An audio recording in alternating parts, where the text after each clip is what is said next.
Gloire à Jésus. Alors, nous sommes heureux cet après-midi d'accueillir non pas un pasteur, non pas un collègue, mais d'accueillir un père, parce qu'il a prêché l'évangile pendant que nous nous étions assis et nous avons été nourris au lait venant de son onction, de son évangile, depuis là où il était depuis 20 ans, et maintenant il est dans le ministère Maranatha, et c'est un homme de Dieu rempli du Saint-Esprit et rempli de témoignages de l'action de Dieu dans sa vie. Mais en même temps, Dieu lui a donné la grâce de diriger une fédération aujourd'hui dans laquelle l'Église Centre d'Évangélisation Esprit et Vie est donc la fédération AOMEC.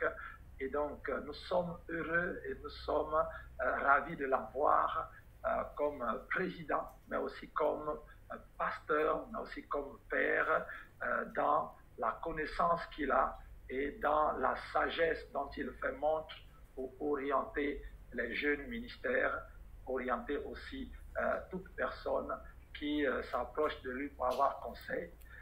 Nous sommes heureux de l'avoir parce que c'est un homme de foi et sa vie est remplie d'expériences de foi. C'est quelqu'un qui sait ce que Dieu veut faire dans le Gabon et qui milite, qui travaille à chaque instant pour cela.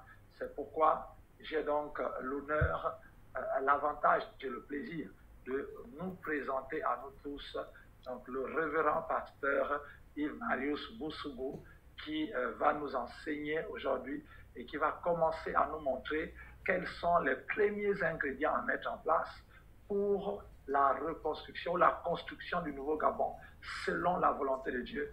Alors, pasteur révérend, je vous laisse la parole pour vraiment nous dire ce que le Seigneur a prévu pour nous pendant ces temps de 100 jours de gloire et surtout pour notre Nouveau Gabon. Qu'est-ce que nous devons faire? Gloire à Dieu pour la présence de son serviteur que maintenant, vous avez la parole, révérend. Merci beaucoup, l'auteur. Dieu te bénisse et qu'il se souvienne de toi, tandis que tu es en train de faire le travail pour lequel il t'a envoyé. Et nous savons que les œuvres, nos œuvres, sont bien sûr comptées par lui-même là-bas dans les cieux. Nous faisons ce que nous sommes appelés à faire, tels des disciples, tels des ouvriers inutiles. Et après cela, nous inclinerons devant Sa Majesté pour lui dire tout simplement merci de nous avoir fait confiance. Je voudrais donc te remercier de l'occasion que tu me donnes pour être ensemble avec les frères ici au Gabon et au-delà. Nous savons que plusieurs sont déjà connectés et d'autres sont en train d'arriver. Et nous bénissons le Seigneur et nous croyons que ce moment va être utile. Si ce n'est pas pour tout le monde, au moins pour quelques personnes, que le Saint-Esprit va ouvrir donc l'intelligence pour comprendre ce que Dieu désire maintenant pour le nouveau pays, pour le nouveau Gabon. Béni soit le Seigneur. Béni soit le Seigneur. Je voudrais donc en même temps aussi déjà inviter tout le monde et dire à chacun de s'asseoir, de prendre un cahier, prendre sa Bible si vous en avez. Pour ceux qui sont en voiture, de prêter attention et de prendre des notes. Quel est ce que le Seigneur va vous dire? Parce que certainement, il y a quelque chose que le Saint-Esprit va vous communiquer au-delà de ce que je vais dire ici. Béni soit le Seigneur. J'ai apprécié réellement le thème tel qu'il a été notifié et je souhaite revenir d'abord avant d'énoncer le sous-thème que je vais enseigner aujourd'hui. Alors, le thème, il est question, je prends le verset 21 du chapitre 16 de Juge. Et le verset qui va nous intéresser et qui est donc le thème central de ces jours de jeûne et prière, c'est bien sûr le verset 22. Donc, Juge 16, il est question au verset 21, les Philistins le saisissent, il s'agit là de Samson, et ils lui crevèrent les yeux. Ils le firent descendre à Gaza et le lièrent avec des chaînes d'airain. Il tournait la meule dans la prison. Vous voyez, un homme qui a été réellement un grand héros et qui a délivré Israël, qui a donné à Israël la confiance de nouveau par rapport aux autres peuples. Cet homme-là est alors attrapé, les yeux crevés, et il est dans une prison où il tourne la meule. C'est une première histoire, certainement. On ne sait pas combien de temps cela a pris, mais il y a le verset 22. Ce n'est pas seulement le verset 21, mais il y a le verset 22, finalement, où on dit cependant, les cheveux de sa tête recommençaient. Vous voyez, un recommencement, à recommencer à croître depuis qu'il avait été rasé. Béni soit le Seigneur pour cette vision, pour cette parole prophétique, pour cette image prophétique, parce qu'en réalité, oui, les cheveux sont en train de repousser. Quelque chose est en train de renaître dans notre nation. Ce n'est pas une utopie, ce n'est pas juste quelque chose parce qu'il faut parler, mais il y a un mouvement spirituel qui est en train de se manifester. Et nous disons merci à notre Dieu, parce que les temps sont arrivés, les temps de retour. Cette nation, nous la connaissons. Cette nation nous a vu naître.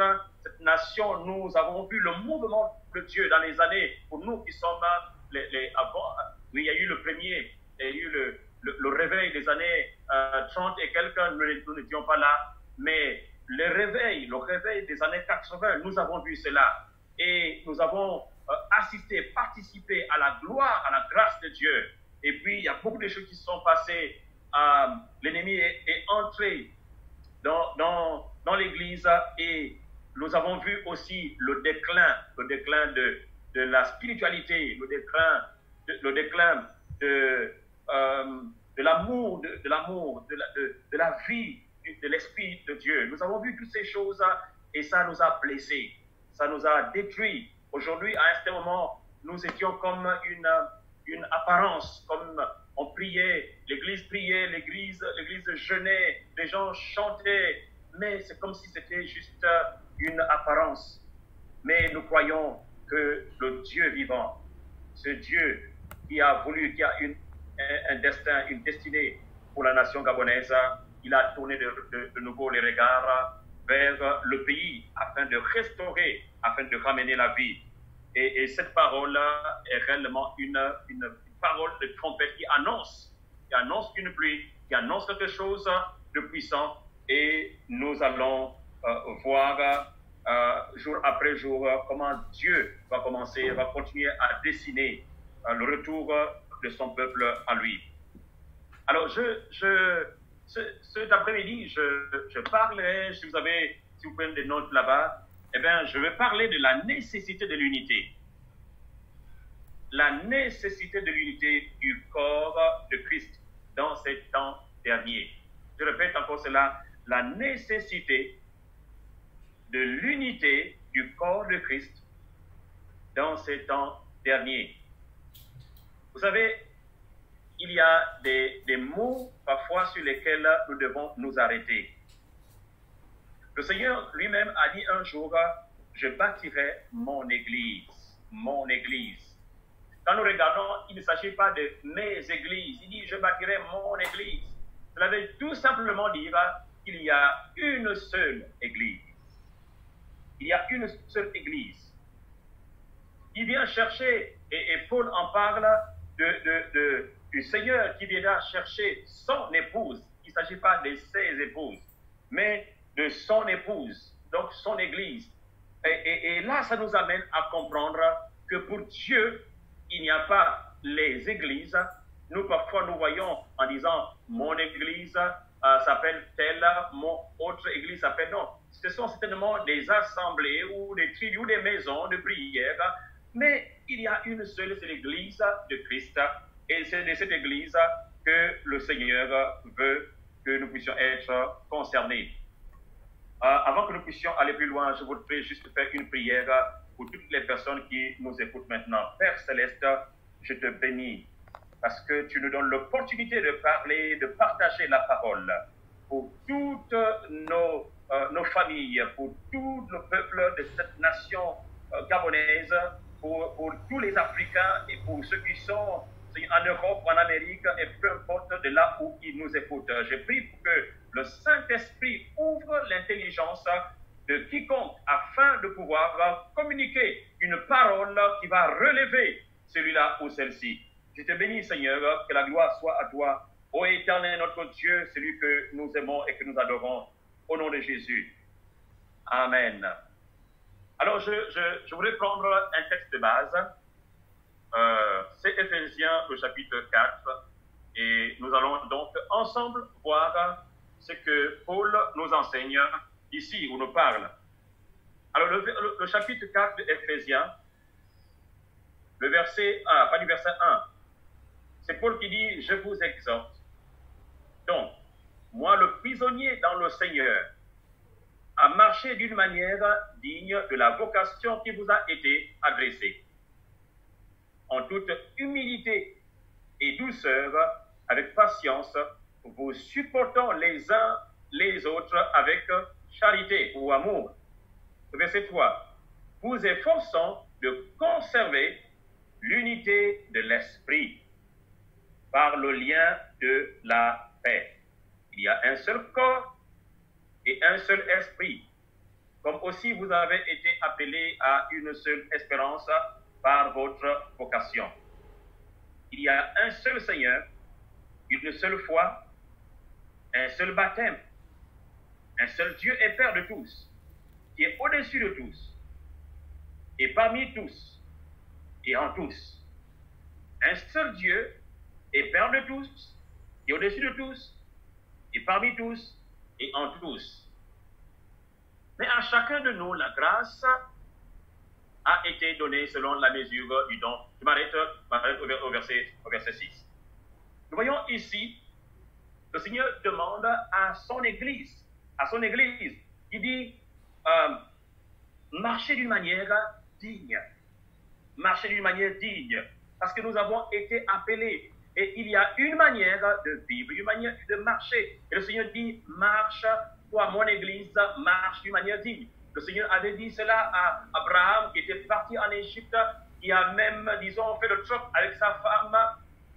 Mais quand il a ramené, il dit, sois intègre, marche devant ma face et sois intègre. Et c'est la même chose que Paul dit ici, que le Saint-Esprit nous dit ici, marche d'une manière digne de la vocation qui t'a été adressée. Comment? En toute humilité, douceur, patience. Vous supportons les uns les autres. Lorsqu'on parle de l'unité, il y a cette caractéristique qui est réellement importante. C'est se supporter. Nous allons venir un peu plus loin. Se supporter. On dit, supportez-vous les uns les autres. Le verset 3 dit, vous efforçant de conserver l'unité de l'esprit. Vous voyez, ici, on ne parle pas de créer l'unité, mais s'efforcer à conserver. Ce qui veut dire qu'il y a quelque chose qui est là. Pourquoi? Parce que la Bible déclare que quiconque a reçu, ceux qui ont reçu Christ sont devenus une nouvelle créature. Et en recevant le Seigneur, en recevant Christ, nous recevons la capacité de s'unir. Parce que dans le Seigneur, il y a les gènes de l'unité. Il y a l'amour. Il y a la paix, il y a la douceur, la patience. Tout cela se trouve en Christ qui est, lui, le trésor inépuisable. Donc, lorsque nous venons en Christ, nous avons cet amour, parce que Christ habite alors en nous.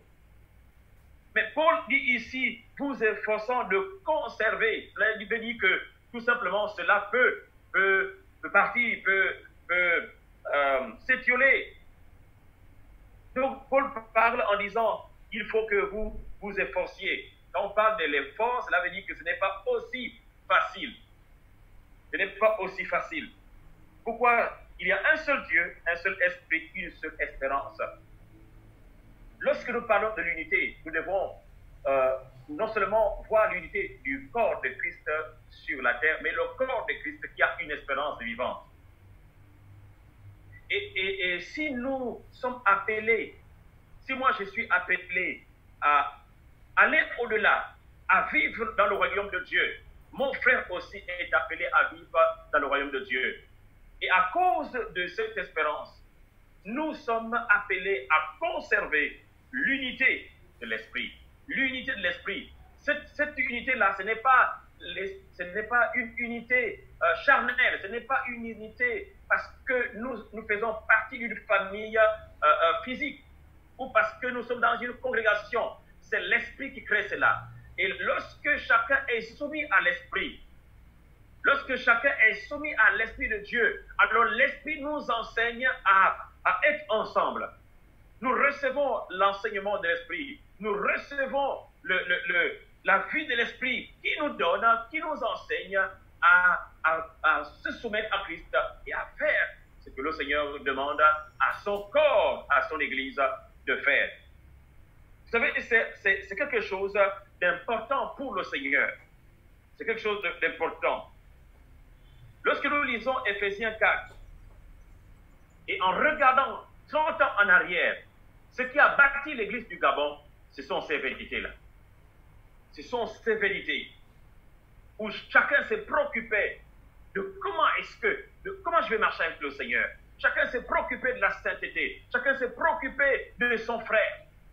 Chacun s'est préoccupé de vivre en union les uns avec les autres.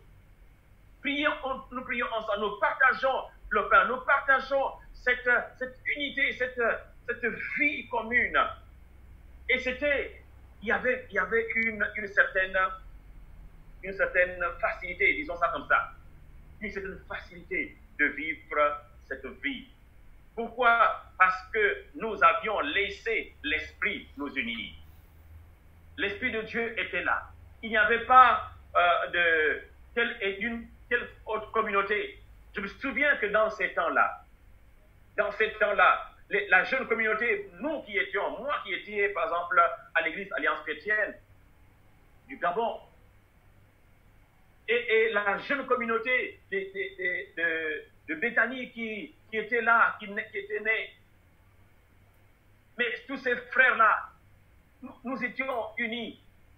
On se retrouvait dans les maisons. On se retrouvait dans les rues. On chantait, on faisait l'évangélisation d'une manière informelle. Il n'y avait pas de programme comme ça, mais on chantait ensemble, on louait le Seigneur. Et quand on se croisait, il y avait une telle unité, telle ambiance de vie. Ça s'est communiqué les uns avec les autres. Donc nous avons vécu, et c'est ça qui a bâti l'église du Gabon. C'est cette force-là qui a bâti, ce sont ces vérités. Chacun les poursuivait dans sa maison, dans le culte personnel. Chacun poursuivait cela et ça bâtit alors l'église du Gabon. Et à partir de là, les jeunes se sont levés. Et ont commencé à répondre à l'appel de Dieu. Les gens sont partis du Gabon. Certains étaient donc en études en France, au Maroc, aux États-Unis. Et les communautés se sont nées comme ça, justement parce que ces jeunes gens et ces jeunes filles avaient quelque chose que Dieu avait déposé dans leur cœur. Et à cause de cette vie, les ministères sont nés. Et aujourd'hui, beaucoup de ministères sont en train d'influencer le monde. Nous bénissons le Seigneur pour des ministères tels que SIV, qui est ici au Gabon, bien sûr, qui a commencé en France, et bien d'autres ministères, les autres qui sont aux États-Unis et d'autres ailleurs, en Afrique. Donc, l'église du Gabon a été fondée, basée sur l'unité, sur l'amour. L'amour. Et cet amour-là, Jésus a prié pour cela. Cette unité, Jésus a prié pour cela. Voyez-vous? Jésus a prié pour cela. Dans Jean 17, le verset 9, vous pouvez lire Jean 17, c'est vraiment un chapitre, une prière du Seigneur, de consécration. On parle souvent que c'est la prière sacerdotale, mais c'est une prière où émane son cœur pour son Église, pour toi et moi. Le cœur du Seigneur est dedans, le cœur de Jésus est dedans. Le verset 9, il dit, c'est pour eux que j'ai prié. Donc le Seigneur prie pour toi, mon frère, ma soeur, le Seigneur a prié pour moi. Il dit, je ne prie pas pour le monde, mais c'est pour eux, c'est pour l'Église, pour mon corps, pour mon Église. C'est pour eux que je prie. Le verset 14, il dit, le monde les a haïs parce qu'ils ne sont pas du monde. Le monde les a haïs. Et c'est là que nous devons comprendre qu'il y a eu une guerre qui s'est soulevée contre l'Église afin de pouvoir la fracasser, la diviser. Une guerre. Et c'est une guerre qui a été entamée consciemment. C'est-à-dire que les gens, le diable a envoyé des agents, des hommes et des femmes pour dire divisez-moi l'Église. En introduisant beaucoup de choses. Et nous avons vu cette Église qui était forte. Quand l'Église priait, quand l'Église du Gabon priait, quand l'Église du Gabon priait, je me souviens des témoignages où les gens disaient, mais ce n'est pas possible, on ne peut plus se promener tranquillement dans l'espace de peur de rencontrer une balle ou un feu. Pourquoi qu'est-ce qui s'est passé? C'est-à-dire que lorsque les enfants de Dieu unis dans la prière, ils étaient en train de prier, la nuit, ils priaient. C'était difficile pour les sorciers et autres de circuler dans l'espace. Oui, l'Église était unie. L'Église était dans la prière. Et cette Église-là, on a vu qu'elle était forte. Alors qu'est-ce qu'il fallait faire? Il fallait donc la diviser. Il fallait donc créer et envoyer parfois des agents. Envoyer des agents pour entrer et commencer à s'aimer la zizanie. Des scandales sont nés. La parole a été alors diminuée de sa substance, vidée. Il y a eu beaucoup de bruit fait ici et là, mais la force a commencé alors à quitter l'Église. Souvenons toujours, tandis que nous parlons de Samson, oui, les yeux se sont crevés. On a crevé les yeux de Samson. On a crevé les yeux de Samson. Mais nous savons une seule chose, c'est que l'Église, ce n'est pas quelqu'un, ce n'est pas une personne, ce n'est pas un homme qui bâtit l'Église. Ce n'est pas un homme qui a bâti l'Église, c'est Jésus. Il a dit, je bâtirai mon Église. Je ne parle pas de cette Église, de cette Église universelle. Non, je parle de l'Église de Christ, que lui-même est en train de bâtir avec ses matériaux. Et malgré tout ce qui est en train de se passer, malgré tout ce qui s'est passé et ce qui est en train de se passer aujourd'hui, que ce soit au Gabon, au Cameroun, peu importe la nation africaine ou ailleurs, en Europe et partout, oui, le Seigneur est en train de faire son œuvre. Il a laissé un reste qui a gardé la flamme, Et cette flamme-là, le Seigneur reprend pour de nouveau redonner la force à son corps. Le verset 22 de Jean 17, il dit, je leur ai donné la gloire que tu m'as donnée, afin qu'ils soient un, comme nous sommes un. Alléluia. Oh, il dit, je leur ai donné la gloire. Frère, Église de Jésus-Christ, Dieu nous a donné la gloire. Jésus nous a donné la gloire de Dieu. Jésus nous a donné la gloire de Dieu. Il dit, je leur ai donné, pas je leur donnerai, non. Il dit, je leur ai donné la gloire. La gloire de Dieu est dans l'Église et sur l'Église. Et c'est cette gloire-là qui fait que celui qui habite au fin fond, aux extrémités de la terre, et moi, nous sommes un parce que tout simplement, nous sommes réunis par l'Esprit de Dieu, qui est la gloire de Dieu dans l'Église, qui est la gloire de Dieu sur la terre. Oui, il nous a donné la gloire. Il dit, je leur ai donné la gloire que tu m'as donnée. Or, si cet esprit, l'Esprit de Dieu a ressuscité Jésus d'entre les morts, c'est le même esprit qui nous ressuscite. C'est la gloire de Dieu qui est descendue et qui est dans l'Église de Christ. Et à cause de cette gloire-là, il dit, afin qu'il soit un, l'objectif de la gloire de Dieu que Jésus nous a donné, c'est pour que nous soyons un. Pour que nous soyons un. Voyez, Et Jésus, il a prié pour cela, frères et sœurs. Il a prié pour que l'Église soit un. Si le Seigneur s'est évertué à prier pour que l'Église soit un, frères et sœurs, il est temps pour nous de revenir dans la parole que Paul a eu à dire, vous efforçant de conserver l'unité de l'esprit. Oui, vous efforçant de conserver l'unité de l'esprit. Il y a eu un temps où nous avons été perturbés. Il y a eu un temps où nous avons été malmenés, où l'Église a été écrasée, vilipendée, où l'Église a été humiliée, où l'Église n'avait plus de témoignage, où l'Église était délaissée. C'est comme si c'était de la boue. L'Église n'avait plus de force, l'Église n'avait plus de paroles, l'Église n'avait plus de témoignages, l'Église n'avait plus de dignité. Cette Église-là, mes frères et sœurs, oui, les cheveux de Samson sont en train de repousser. Béni soit le Seigneur notre Dieu. Béni soit le Seigneur. Et le Seigneur, en priant, il dit, mon Père, je prie pour qu'il soit un. Donc, frères et sœurs, en travaillant pour l'unité du corps de Christ, nous sommes en train de répondre à la prière donc du Seigneur. Vous savez, prenez ce point. Quand une Église est unie, il y a l'impact dans la vie personnelle et collective de chrétiens. Quand une Église est unie, il y a l'impact. L'impact dans la vie collective, l'impact dans la société. C'est à cause de l'unité de l'Église. Cette unité-là amène l'impact dans la société, dans les sphères, toutes les sphères de la société, à cause de l'unité, à cause de l'Église.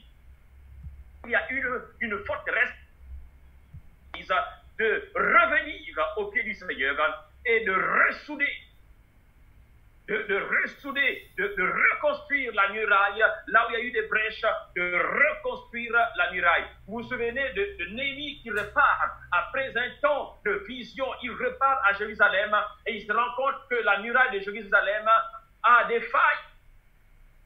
Les portes sont consumées. Et il se dit non, lèvons-nous et bâtissons la muraille, ainsi nous ne serons plus dans l'opprobre. Lorsqu'une église n'est pas unie, il y a l'opprobre. Quand une église n'est pas unie, elle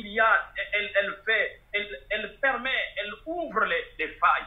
Et ces failles-là font en sorte que n'importe qui ou n'importe quoi peut entrer et s'aimer alors la zizanie. Mes frères et sœurs, l'église est une seule église. Mon frère, quel que soit ce qu'il a eu à faire, c'est toujours mon frère. Quel que soit ce qu'il a eu à faire, c'est mon frère. Il est temps aujourd'hui que nous ne laissions plus qui que ce soit entrer dans l'église et nous nous diviser. Oh, tel est ceci, tel a fait cela. Oui, c'était hier, mais aujourd'hui, je reconsidère, je fais mon travail d'amener mon frère, de l'embrasser, de pardonner son péché. Et si je pardonne le péché de mon frère, le frère pardonnera mon péché. Parce que aucun de nous n'a été établi juge de qui que ce soit. Non, je ne suis pas juge de mon frère. Je ne suis pas juge de ma sœur. Je fais partie de l'église. Mon frère, si le péché touche mon frère, ça me touche.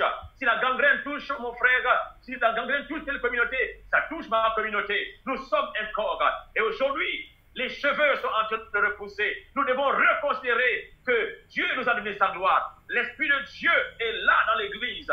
Et cette gloire de l'Église, c'est pour que nous puissions être un et indivisible. Un seul corps. Un seul corps. D'une part, un seul corps. Il n'y a pas deux corps. Il n'y a pas deux dieux. Il n'y a pas deux baptêmes. Non, c'est un seul baptême. C'est un seul Dieu qui est le Père de tous.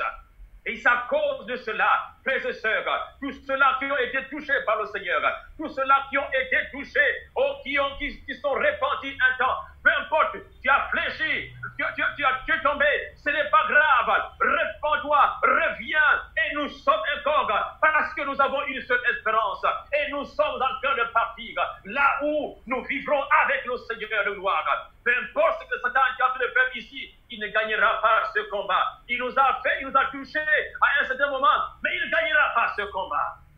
Non, il ne gagnera pas ce combat.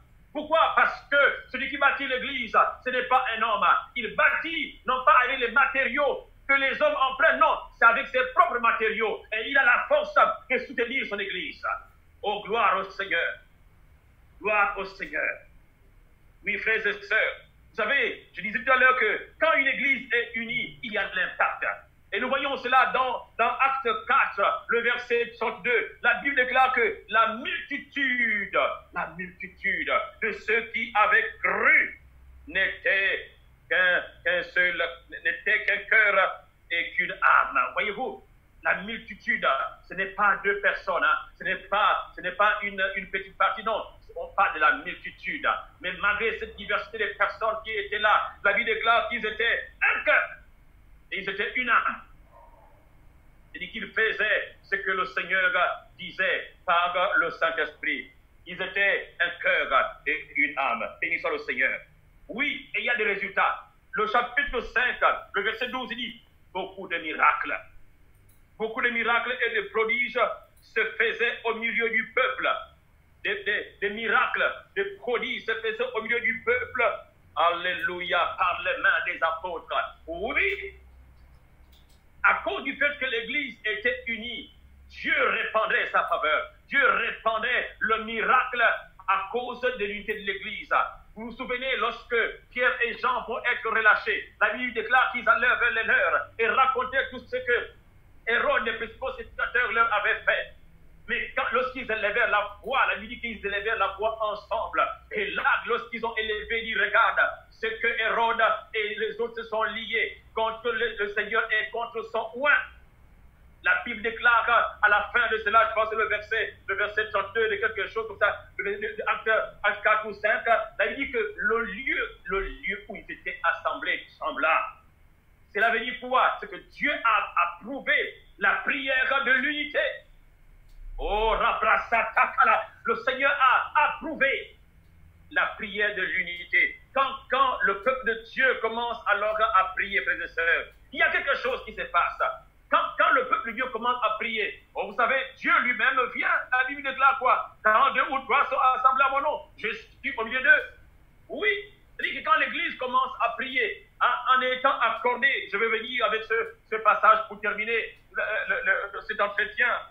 La Bible parle que quand l'Église commence à prier, le Seigneur dit, moi je viens au milieu de vous. Parce que le Seigneur aime l'unité. Le Seigneur a prié pour l'unité et il exauce toujours quand deux personnes commencent à marcher. Donc, dans cette voie, c'est un principe royal, c'est un principe de règne, c'est un principe de gloire, c'est un principe du royaume, l'unité. Église du Gabon, écoute la voix de ton Seigneur. Il a prié pour toi dans Jean 17 afin qu'il soit un. Alors aujourd'hui, Dieu nous appelle de nouveau à revenir. La deuxième chose que je dis ici, c'est qu'il y a la puissance dans l'unité. Il y a la puissance dans l'unité. Il y a la puissance. La puissance se trouve dans l'unité. Vous savez ce que le Seigneur a dit dans Jean 13? Je vous donne un commandement, verset 34, je vous donne un commandement nouveau. Il dit, aimez-vous les uns les autres. Comme je vous ai aimé, aimez-vous les uns les autres. Mais au verset 37, il dit, à ceci, tous connaîtront que vous êtes mes disciples si vous avez l'amour les uns pour les autres. L'amour marche avec l'unité. L'unité entraîne l'amour, l'amour amène l'unité. Lorsque j'aime mon frère, alors je suis avec lui. Lorsque j'aime une telle communauté, je prie et je souhaite son bonheur. Vous savez, je voudrais dire quelque chose ici. Il y a des ministères anciens et des ministères nouveaux. Il y a des nouveaux serviteurs de Dieu. Vous, jeunes serviteurs de Dieu, travaillez sur les bases que vous avez trouvées. Dieu, certainement, a départi dans son corps des dons, des talents, des onctions. Mais quelle que soit l'onction que tu peux avoir, mon jeune serviteur de Dieu, mon fils, ma fille, quelle que soit l'onction que Dieu t'a donnée, jamais de ne lutter contre l'Église. Parce que quand tu commences à décrier, quand tu commences à dire tel homme de Dieu est ceci, ou telle église est cela, tu n'es pas en train d'avantager le royaume de Dieu. Non, tu es en train de travailler pour un autre royaume. Alors que, jeune homme de Dieu, c'est ces témoignages. Vous savez, la plupart et beaucoup d'hommes de Dieu que nous voyons aujourd'hui ici, peu importe ce qu'ils sont devenus, regardez leur début, vous allez vous rendre compte qu'il y a beaucoup de choses que Dieu a dit dans leur vie. Travaillez dans ce sens. Travaillez pour la conservation de l'unité. Ne laissez pas l'ennemi entrer par vous afin de saccager, afin de détruire le corps de Christ. Non, travaillez. Vous êtes arrivés dans un champ qui a été labouré. Vous êtes en train, vous savez, cette nation, il y a beaucoup de personnes qui ont travaillé par rapport à cela. Et ces personnes, d'autres sont parties, elles ne sont plus là. Mais vous êtes arrivés tandis qu'ils ont défriché, abattu, vous venez pour planter et récolter. Soyons reconnaissants envers ceux qui ont été des apôtres dans cette nation et qui ont souffert, d'autres qui ont été ligotés, frappés, insultés. Il y a beaucoup de choses qui sont passées. Vous venez et vous travaillez dans une moisson qui a déjà reçu des ouvriers. Travaillez, faites votre tâche et un jour vous le laisserez parce que nous ne sommes pas éternels. Nous savons combien de temps le Seigneur permet que nous puissions vivre encore ici dans cette nation. Mais chacun fait son rôle, joue son rôle et il va devant le Seigneur pour entendre une seule chose, bon et fidèle serviteur. Je vais terminer avec le passage de Matthieu, le chapitre 18, le verset 19. Et là, je vais dire quelque chose d'important. Et je souhaiterais que vous puissiez encore rester là pour écouter, bien-aimés. Alors, dans ce passage, il est question, il dit, c'est Jésus qui parlait. Je vous dis encore que si deux d'entre vous s'accordent sur la terre, soulignez, s'accorder sur la terre, pour demander une quelconque chose, elle leur sera accordée par mon Père qui est dans les cieux. Oh, alléluia. Ce passage, il est capital pour l'Église, pour le corps de Christ. Et pour tous les miracles que nous sommes en train de souhaiter, pour toutes les prières, pour tout le reste, ce passage est capital. Je vais relever dedans 2 ou 3, 4 choses. Il est dit ici que si deux d'entre vous s'accordent sur la terre, c'est la force de l'accord, la force de l'unité. La force de l'unité. En cela, souvenez-vous que les psaumes disent, le psaume 82, verset 6, il dit, j'avais dit, vous êtes des dieux. Vous êtes tous les fils du Très-Haut. Permettez que je puisse aller rapidement dans ce passage. Il dit, j'avais dit, ça c'est Dieu lui-même l'Éternel qui dit, j'avais dit, vous êtes des dieux. Vous êtes tous les fils du Très-Haut. Mais dans ce passage, il est question, il dit, Dieu se tient dans l'assemblée des dieux. Il juge au milieu des dieux. Regardez ce passage. Peut-être vous n'avez pas la Bible avec vous maintenant. Mais moi qui ai la Bible ici, il est question, le verset 1 dit, Dieu se tient dans l'assemblée de Dieu. Les deux dieux là, c'est avec des majuscules. Puis, le verset 2, il dit, la suite, il dit, il juge au milieu des dieux. Là, c'est Dieu, là, c'est des petits dieux. Mais c'est toutefois des dieux, c'est-à-dire que des gens qui ont reçu son identité. Il dit, il juge au milieu de Dieu. Et c'est à ces petits dieux-là, qu'il dit, j'avais dit, le verset 6, il dit, j'avais dit, vous êtes des dieux, vous êtes tous des fils du Très-Haut. Dans 2 Pierre 1,4, il dit que nous sommes participants de la nature divine. Donc nous sommes des dieux. Nous participons à la nature divine, c'est-à-dire que nous avons la nature de Dieu, donc des dieux. Il s'agit là de ceux-là qui ont reçu Christ dans leur vie. Comme dit 2 Corinthiens 5,17, à ceux qui l'ont 2 Corinthiens 5,17, si quelqu'un est en Christ, il est devenu une nouvelle créature. Donc, la récréation là, la divinité a été donc donnée. Donc, la nouvelle nature cette nouvelle nature que nous avons fait de nous des petits dieux à côté du grand Dieu. Et le chapitre 2 de 1 Pierre, le verset 9, il dit, vous au contraire, vous êtes une race élue. Alors, c'est là que je vais en venir. Nous sommes des élus. Les élus. Nous sommes des élus. Maintenant, écoutez, il dit, je vous dis encore, si deux d'entre vous s'accordent, mais il dit à qui? Il dit aux élus. Alors, un élu, aujourd'hui, on parle des députés. Hein? On dit députés, mais dans la Bible, on ne parle pas de députés, on dit élus. Et les députés, ce sont les élus des hommes. Mais nous, en tant qu'enfants de Dieu, nous sommes les élus de Dieu. Les députés représentent les hommes. Nous représentons Dieu. Et en tant que tel, il dit que si maintenant les élus, c'est-à-dire que les députés de Christ, prenons le mot que nous connaissons aujourd'hui pour comprendre ce passage, si les députés de Christ, si deux d'entre vous s'accordent, si on se met en accord pour demander, maintenant enlever le mot demander pour dire décréter. Parce que les députés, qu'est-ce qu'ils font? Ils prennent des lois. Là, nous avons une loi, des lois qui ont été donc votées. Donc, nous aussi, en tant qu'enfants de Dieu, nous votons des lois. Mais la Bible dit qu'il faut que deux ou trois puissent s'accorder pour demander, pour voter des lois. Alors, frères et sœurs, comprenez la puissance de l'unité, la puissance de l'accord. Que si maintenant, nous nous accordons, quelle communauté de la France, des États-Unis, de l'Afrique, peu importe, nous nous accordons. Du Gabon aussi, plusieurs assemblées que nous puissions être, nous accordons sur une seule chose. Et que nous votions en allant à côté du grand Dieu. Pourquoi? Parce que le grand Dieu dit qu'il se tient au milieu des dieux. Dieu se tient dans l'assemblée de Dieu. Et là, il nous invite. Il dit, et vous là, vous tous là, venez, il y a quelque chose. Nous nous présentons devant le Seigneur, le grand Dieu, qui est assis sur le grand trône. Nous aussi, nous disons, maître de l'univers.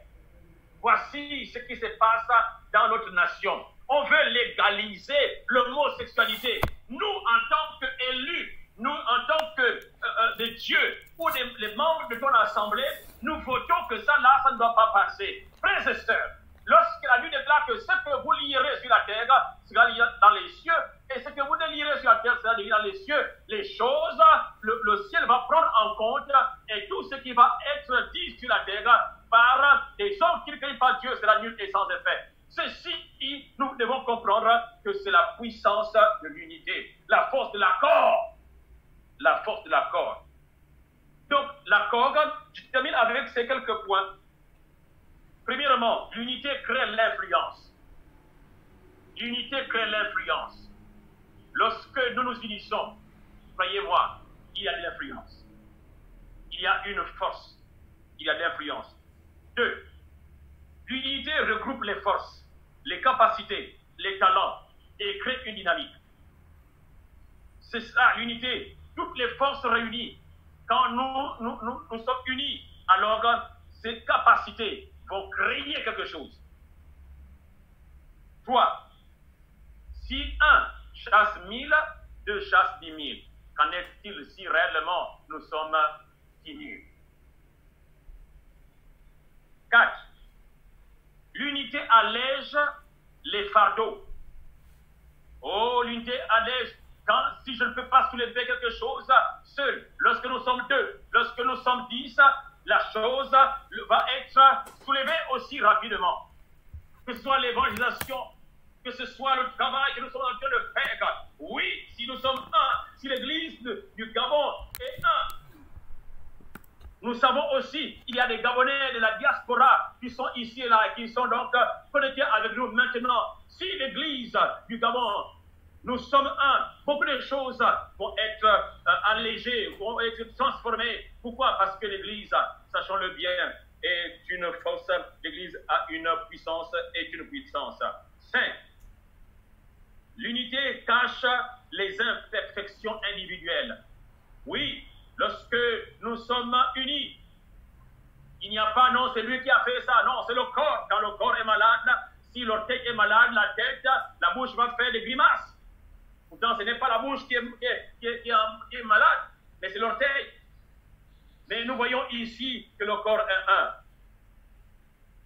5, 6. Si une personne peut aller vite, une équipe va plus loin. Oui, c'est pourquoi j'ai parlé tout à l'heure aux jeunes serviteurs de Dieu. Parfois, on court vite, mais si à un certain moment, on considère tout ce qui est autour, vous irez alors loin. Vous savez, les ministères, il y a beaucoup qui ont commencé, mais qui sont arrêtés. Parfois, à cause de quelque chose, parfois le péché, le diable, un piège ils sont tombés dans un piège. Et à cause de cela, eh bien, tout simplement, ils ont laissé le ministère. Et dernier point, l'unité, c'est une onction céleste pour régner. L'unité, c'est une onction céleste. Ce n'est pas l'homme qui crée cela, c'est Dieu. C'est Dieu. Voilà pourquoi je vais inviter chacun de nous à revenir vers le Seigneur. À revenir vers le Seigneur. Permettez réellement que je puisse prendre ces quelques 5 minutes qui me restent pour que nous puissions reconsidérer les quelques points. Ceux qui sont, frères et sœurs, ceux qui sont loin, l'Église du Gabon a besoin de vous. Les frères d'autres nations qui me suivent maintenant, l'Église du Gabon a besoin de vous. Et c'est pourquoi je demanderai de vous joindre à nous dans la prière. Dans ce temps de jeûne et prière, de vous joindre à nous dans la prière. Parce qu'en réalité, nous avons aussi besoin de nos frères. Vous vous souvenez quand Néhémie parlait, ou encore bien d'autres disent, quand vous entendrez, Néhémie dit, nous sommes sur la muraille, si jamais il y a quelque chose qui se passe de l'autre côté là-bas, si vous entendez le son de la trompette, venez, rassemblons-nous. Oui, frères et sœurs, rassemblons-nous pour un Gabon nouveau, que le Gabon revive, pour que ces cheveux de Samson qui sont en train de repousser puissent être le moyen par lequel la restauration va revenir dans cette nation. Je voudrais que nous puissions, pour que vous soyez avec moi, nous puissions prier. Prions ensemble pour demander l'aide de Dieu. Dis Seigneur, souviens-toi de nous.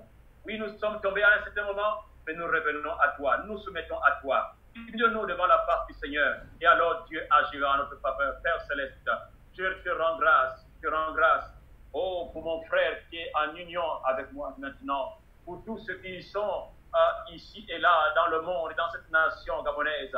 Seigneur, nous venons nous humilier devant toi pour te demander faveur, te demander grâce. Seigneur, jette encore de nouveau tes regards sur nous. Oui, à un certain moment, nous nous sommes trompés, nous sommes allés loin. Mais Seigneur, tu nous ramènes à toi. Exauce-nous, Seigneur. Exauce notre prière et notre cœur, même si nous ne prions pas bien. Mais Seigneur, écoute la voix de notre cœur qui est en train de crier vers toi maintenant pour dire fais faveur. Prions pour que le Seigneur de grâce, le Seigneur de gloire envoie un nouveau esprit pour réunir l'Église de Christ. L'esprit pour réunir l'Église de Christ. Seigneur, notre Dieu, Seigneur, oh, comme au jour de la Pentecôte, lorsque le Saint-Esprit est descendu, il a réuni tous ces hommes, il a réuni toutes ces femmes qui étaient là, Seigneur, et ils avaient maintenant une seule vision, qui a bâti l'Église, qui avait un seul cœur, qui avait une seule âme. Père Céleste, je prie, dans le nom puissant de Jésus-Christ, notre Seigneur et notre Dieu, qui est mort à la croix, afin que tu répandes de nouveau l'esprit de faveur, le Saint-Esprit, pour que de nouveau, Seigneur, cela se répande dans toute la nation et de partout pour une unité forte, pour que l'Église de nouveau se mette à genoux ensemble. Seigneur, répands ton esprit d'unité dans nos cœurs, répands ton esprit d'unité dans nos cœurs, manifeste ta grâce infinie, manifeste-toi, Seigneur. Que la gloire soit à toi seul, qui agis, Seigneur. J'ai parlé ces quelques paroles. Saint-Esprit, je t'en supplie, continue à ramener les cœurs des uns et des autres vers le Seigneur. Et quand tu vas ramener les cœurs vers le Seigneur, tu vas ramener les cœurs les uns envers les autres. Ainsi, nous serons une force dans cette nation. Ainsi, nous verrons de nouveau ton onction se manifester. Je te rends grâce, Père éternel, pour l'opportunité que tu nous as donnée de pouvoir être tes enfants. Oui, restaure la vie de tes enfants. Ramène-nous vers le trône. Que la gloire soit à toi seul, Seigneur, et que le règne soit à toi, notre Dieu. Nous te bénissons, nous te bénissons, nous te bénissons, grand Dieu. Nous te bénissons et nous disons merci. Merci. Je bénis les hommes de Dieu qui organisent ce direct. Je bénis ici, Gabon. Je vous bénis au nom de Jésus pour l'œuvre que vous êtes en train de faire. Soyez bénis et restez dans l'amour de Dieu. Restez connectés dans l'unité. Ce que vous êtes en train de faire, Dieu compte cela. Que la gloire et la faveur de Dieu soient sur vous. Seigneur, merci. Au nom de Jésus. Amen. Amen. Frères et sœurs, soyez bénis. Et que la gloire, la grâce de Dieu vous comble, tandis que vous êtes en train de nous regarder. Vraiment, continuez à répandre l'unité de la foi. Que le Seigneur vous bénisse. À bientôt. Donc, c'est juste ces quelques paroles. Que Dieu vous bénisse. Merci beaucoup. À bientôt. Bye bye.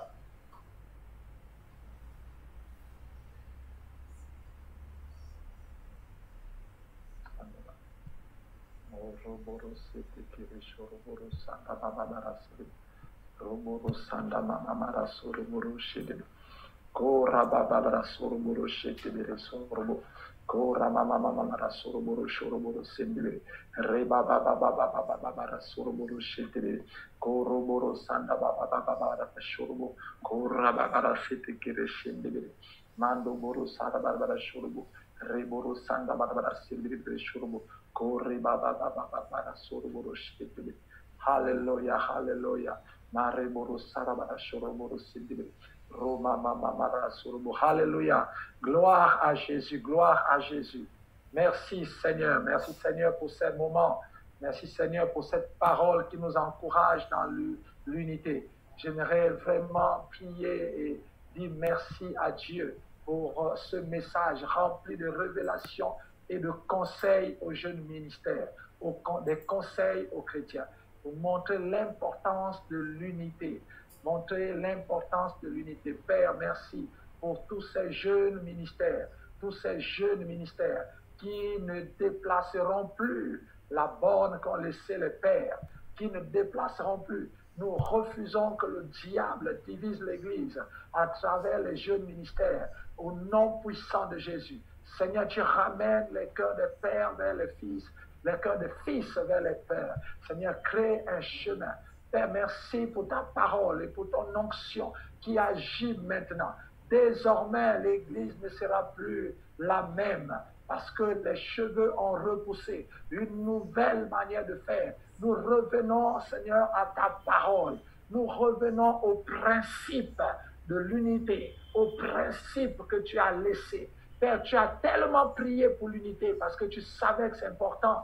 Non seulement pour nous, mais aussi pour ton œuvre en nous.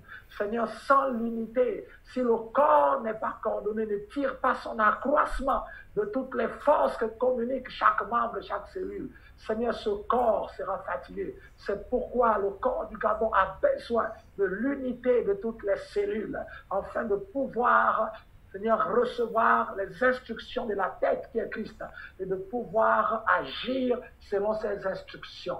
Merci Seigneur pour la réparation du corps de Christ au Gabon.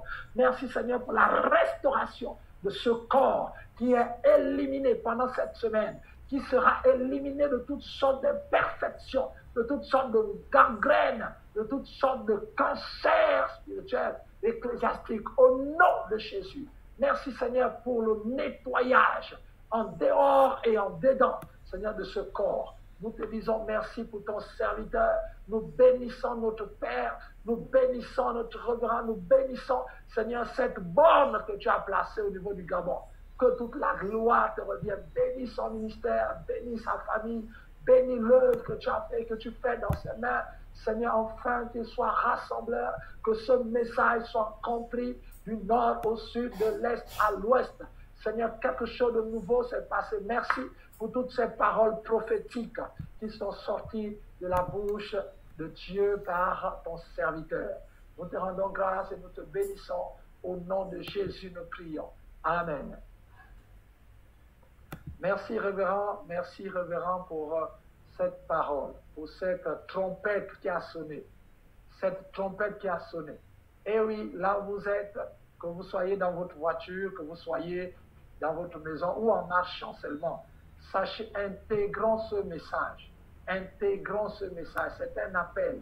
Il n'y a pas, on ne peut pas construire le Gabon si nous ne sommes pas unis. Et nous avons vu que, étant unis, les fardeaux sont moins lourds à porter. Nous ne pouvons pas porter le Gabon seul avec notre étiquette de ministère CIV, avec notre logo seulement.